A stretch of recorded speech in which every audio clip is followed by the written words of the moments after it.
ઝારખંડના રાંચી જિલ્લામાંથી એક શર્મજનક ઘટના સામે આવી છે, જ્યાં 4 યુવકોએ ઘરમાં ઘૂસીને સૈનિકની પત્ની સાથે ગેંગરેપ કર્યો હતો। આ ઘટનાની જાણ પોલીસને કરવામાં આવી હતી। ત્યારબાદ પોલીસે આરોપીઓ વિરુદ્ધ ફરિયાદ નોંધી તેમની શોધખોળ માટે દરોડા પાડવાનું શરૂ કર્યું હતું। કહેવામાં આવી રહ્યું છે કે મહિલાનો પતિ ભારતીય સેનાનો જવાન છે। તે હાલમાં જમ્મુ કાશ્મીરમાં તૈનાત છે।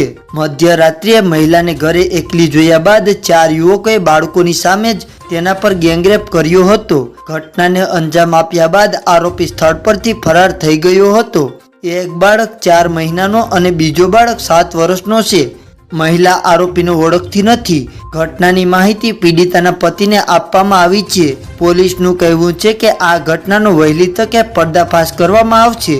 પોલીસ ઘટના સ્થળેથી નજીક લગાવેલા સીસીટીવી ફૂટેજને સ્કેન કરી રહી છે, જેથી આરોપીઓ વિશે કડીઓ મળી શકે।